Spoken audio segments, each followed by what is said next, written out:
God heard my cry and shined on me. I was raised in a small country town, the kind where everybody knew everybody. Almost everybody was related, and everybody knew everybody's business. I'm the oldest of my siblings. I have one brother and one sister. Our country town was so small that the elementary, junior high, and high schools were all on one campus, although they had different buildings. This school served the students of our small town and the small rural area homes around us. We lived about 2 miles from my big mama. That was my mama's mama. She loved me. I was the oldest of the 7 grands, but I was Big Mama's favorite. I looked forward to Fridays because that's when Big Mama would let me stay at her house in the country. Yep, just me, all by myself. I had her all to myself, and I never had to wonder whether Big Mama loved me. Now, whether my mama loved me or not was a different story. When I stayed at my mama's house with mama, my stepfather, my brother, and sister, it was different. I felt alone. I felt like I was left in a place with people who didn't know me or like me. Every chance I got, I went to the country to hang out with my big mama. Big mama was beautiful too. I didn't feel beautiful. I felt ugly, unattractive. My brother would tease me and say that I was ugly. I had the darkest skin tone in the family, so the color black and my name were synonymous. Kids would make jokes. I hated living at that time. I hated it. But I had Big Mama to love on me. She loved me so much, she even gave me some skin lightening cream. I remember crying and saying, God, please make me beautiful, like Big Mama, and my aunts. We lived close to Big Mama until my 7th grade year when my parents bought a house in the city.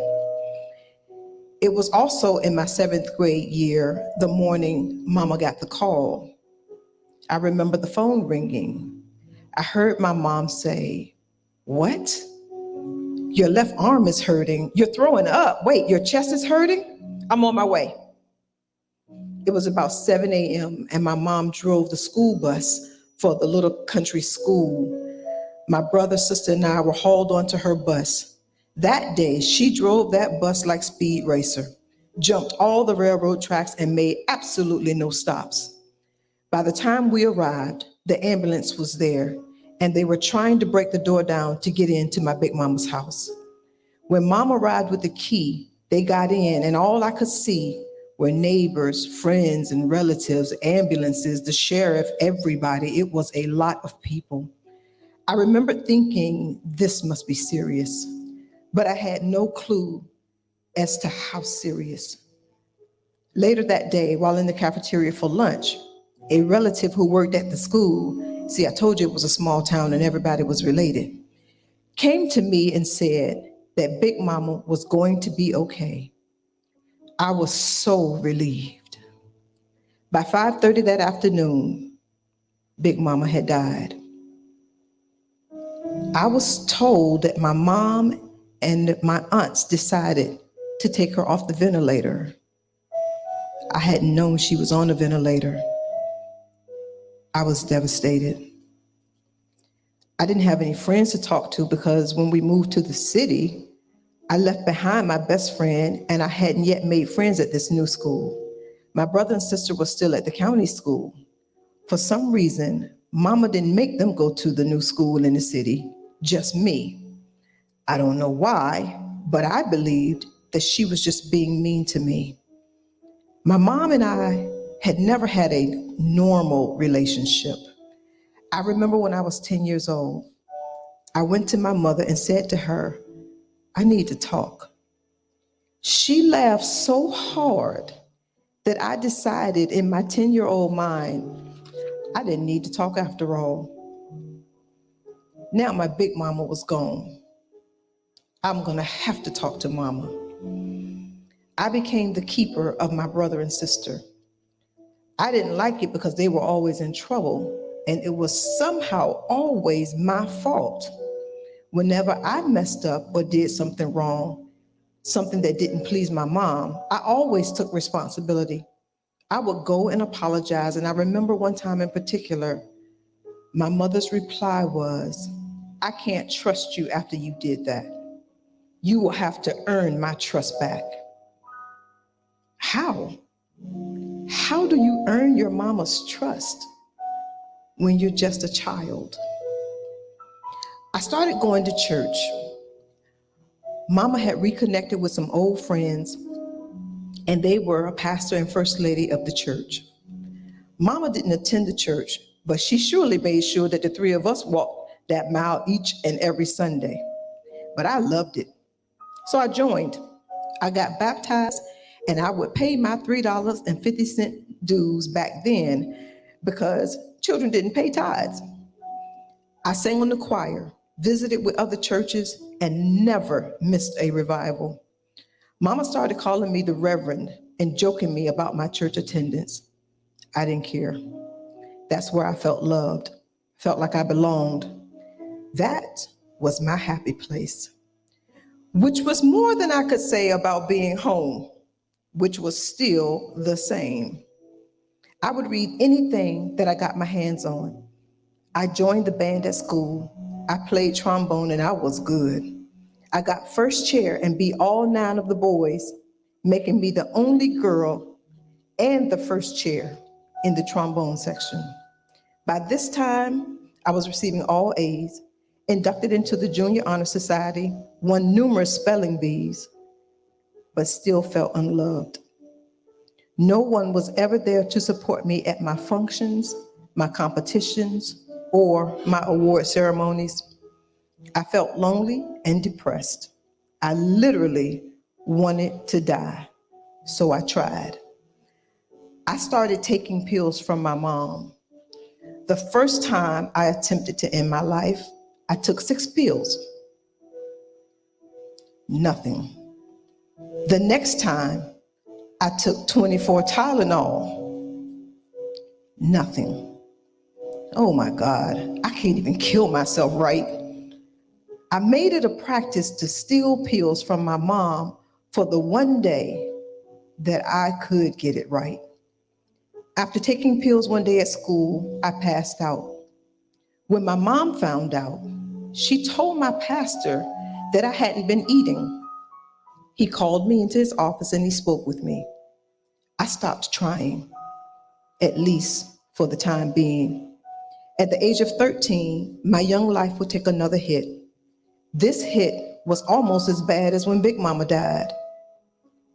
My dad was not my dad. He was my stepdad. My biological dad had surfaced and wanted to see me. Mama didn't want him to, but my stepdad had no objections, so the arrangements were made for me to meet him with my school counselors. As it turned out, my Big Mama's friends at the school who looked after me all knew that he was my father. Family members knew that he was my father, and Big Mama knew that he was my father. Everybody knew except me. It now made sense why Miss Colenti would send me gifts, but not to my brother or my sister, because she knew too. She was my father's mother, my grandmother. I met my father, but I didn't like him. I never called him dad or father. I called him by his name. My stepdad had been the only dad that I had ever known. He was a kind man. Even when he drank, he was kind. Even when he drank too much, he was still kind. For some reason, my stepdad didn't want to cook until he had had too much to drink. So many times I would smell something burning and run to turn off the stove before disaster struck. My mama would be furious. but I didn't mind. I was glad that I was there to turn the stove off. I was always there. Mama wouldn't let me go anywhere because she had had me when she was 15, and now I was 15. So I was paying for her sin. She didn't trust me, and I had yet found out how to regain her trust, even though I had done nothing wrong. This was my last suicide attempt. Mom and my stepdad were fighting. One had a knife, the other had a gun. I can't take this. I just can't take this. The fighting, the isolation, the responsibility for my siblings. God help me. God help me. Once again, my pastor arrived, and this time he told me that God would not be pleased if I took my own life. I wanted God to be pleased with me, so I put the gun down that I had been holding to my own head. God help me. Show me the way out. I got a job at 15, never saw a dime of my earnings. Mama made sure of that. By the time I was 18, I had received 4 scholarships offers, but I decided on a school where my smart friends were going. I lasted only 1 semester because I was never able to get my mama's financial paperwork to complete my financial aid. I was back home with mama after only 1 semester of freedom. I can't do this.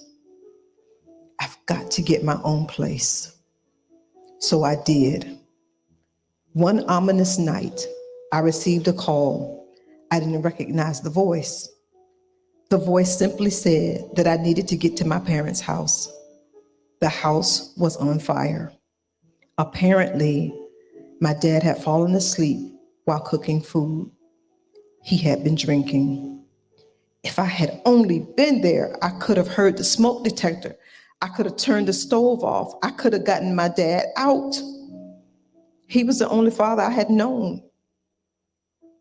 He perished in the fire. I have got to get out of here. The way that I saw to get out was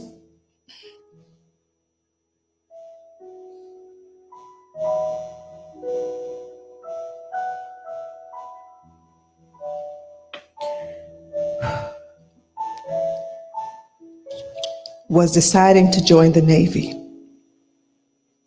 It was a new world of experience for me. I had the opportunity to meet people from all over the world. They didn't think I was ugly, and they realized I was smart. My self-esteem started to skyrocket. I wasn't ugly. I was smart. Wait, had I been cute all the time? My career went through the roof. I was intentional, and I was finally free.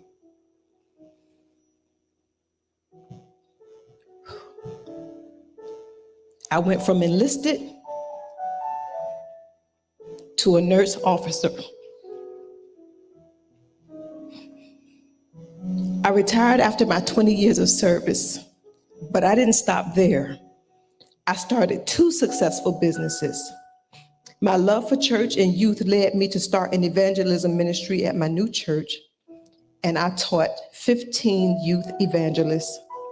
Had I not known God at an early age, my story would have been such a tragedy. I'm now an elder, and I look back knowing one thing for certain, 2 things for sure. God heard my prayer and answered it before I had ever called. Some people wonder why I'm always smiling, why I'm giggling and laughing. It really is genuine. I had enough crying and sadness for a lifetime. Going back for me is not an option. That's why you hear me saying in my Oprah voice, you get sunshine and you get sunshine. And most importantly, I get sunshine. I'm always on the move. I don't let grass grow under my feet. God heard my cry and gave me sunshine for my tears. My motto is, what's the best that can happen? The Son of the Father shines on me every day. And for that, I am so very grateful. I am Lieutenant Commander, Evangelist, Elder, Sunshine, Shonda Moss.